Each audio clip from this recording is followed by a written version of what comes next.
আসসালামু আলাইকুম। আজকে সকালবেলা হয়তো দুপুর পর্যন্ত ভারী বৃষ্টি পড়ছে। তো এই যে বৃষ্টির পানিগুলো আটকাই রাখছি, এগুলো থেকে পরে গোসল দিব। এই যে টিনেও রাখছিলাম। তো আবহাওয়া অনেক ঠান্ডা আছে, তো আমার বাচ্চাগুলোকে দু একদিন ছাড়া হয় না, 2-3 দিনই ছাড়া হয় না। আমি গতকালকে কৃমির ওষুধের কোর্সটা করিয়েছি ওদের। তো ওরা তেমন একটা কৃমিই পড়েনি টোটালে। তো 3-4 দিন যেহেতু ছাড়া হয় না, আজকে আবহাওয়াটা ঠান্ডা আছে, তাই একটু ওদের ছাড়বো। এই যে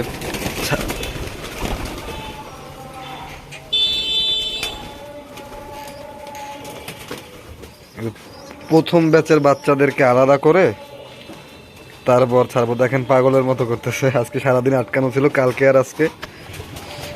ওদের বের হওয়া তো একটা অভ্যাস, তো সেজন্য এই যে আমি এখানে প্রথম ব্যাচের 8টা কবুতর আছে আর 5টা কবুতর আছে দ্বিতীয় ব্যাচের। তো দ্বিতীয় ব্যাচের বাচ্চাগুলোকে আমি এখন পর্যন্ত ঘর লাগাইনি, হারাবে না কিন্তু ঘর লাগাইনি। আমি ওই 5টা বাচ্চা আলাদা করে ওদেরকে এখন ছাড়বো, ছেড়ে আপনাদের দেখাচ্ছি। তো এই যে আলাদা করছি, 5টা ভিতরে রাখছি। তো এই যে আলাদা করছি, 5টা ভিতরে রাখছি, আর এদেরকে এখন ছাড়বো। এই যে দরজাটা আমি এখন খুলে দিলেই ওরা বের হয়ে যাবে।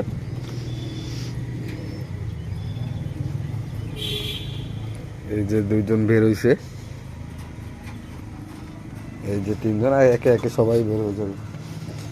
এই যে লাঠিটা দেখলেই সবাই বের হয়ে যাবে। এই যে একটা, তো এই যে 8জন। তো এই এই যে বাচ্চাটা একটু ওরে কম, ওকে আমি চিনি, ও একটু কম উড়তে পছন্দ করে। আর এই যে 7জন, তারা আকাশে ভালোই উঠতেছে মাশাল্লাহ। আর এই যে ইনি বসে আছে।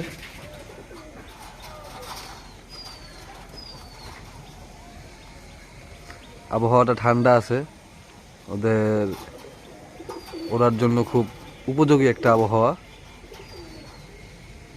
এই যে হাইট নিয়ে নিছে ওরা, হাইট নিয়ে বাসার উপরেই উঠতেছে মাশাল্লাহ। তো এই কবুতরটা ওড়ে খুব কম, ওড়ে ধরেন আমি 7 দিন যদি ছাড়ি, ও 3 দিন উড়ে, 4 দিনই উড়ে না। তো এর আসলে কারণটা কি? সম্পূর্ণ সুস্থ এবং মাশাল্লাহ ফেদার টেদার খুবই সুন্দর। ওখানে 7টা কবুতরের মধ্যে যদি সিরিয়াল করি, তাহলে ও 2-3 নাম্বারেই থাকবে মাশাল্লাহ, খুবই সুন্দর।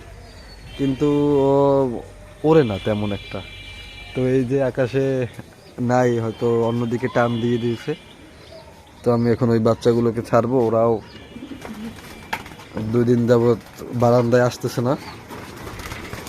তো এই যে আবার এই যে এখানে আছে 5টা, এদেরকেও ঘর লাগিয়ে ফেলবো মাশাল্লাহ বলবেন।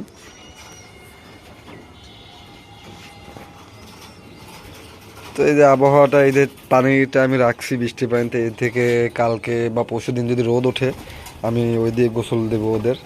কারণ মোল্টিংয়ে ওরা যেহেতু বাচ্চাকালে একটা মোল্টিং, আর এইভাবেই একটা মোল্টিংই ওরা হবে ওদের।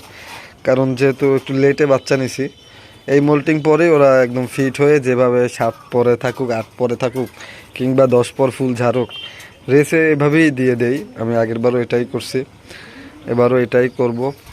তো আমার 13টা বাচ্চা হয়েছে মাশাল্লাহ, আরও 2টা বাচ্চা বের হবে কিছুদিনে, 15 মানে 20টা বাচ্চা এই লাস্ট ব্যাচ। এই যে এখানে আমার ব্রিডিংয়ের রুম মাশাল্লাহ বলবেন সবাই। তো এই লাস্ট ব্যাচ, কারো বাচ্চা কারো ডিমে। তো এটাই লাস্ট ব্যাচ, এরপরে আমি আর বাচ্চা নিব না এবছর। আর এবছর সত্যি বলতে ওরকমভাবে আমি বাচ্চা সেলও করতে পারিনি, আর করব না। কারণ ওরা আগে ওদের রেজাল্টটা আমি একটু দেখি, ওদের আমি একটু অবজারভেশন করে নিই যে ওরা আসলে কেমন কি আর কি, এই সব কিছু দেখার একটা বিষয় ছিল যে কোন পেয়ারের বাচ্চা কীরকম করে। যেহেতু আমার মাত্র 7টা ব্রিডিং পেয়ার। তো 7টা ব্রিডিং পেয়ার থেকেই আমি 20টা বাচ্চা এবার ইনশাল্লাহ আল্লাহ যে কয়টা দেয় 20টা বাচ্চা নেওয়ার ইচ্ছা আছে।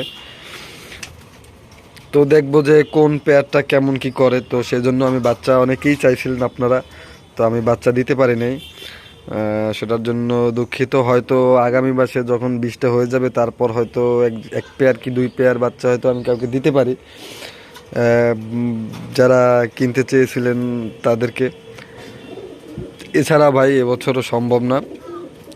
সকলে আমার জন্য দোয়া করবেন এবং 5 ওয়াক্ত নামাজ পড়ার চেষ্টা করবেন।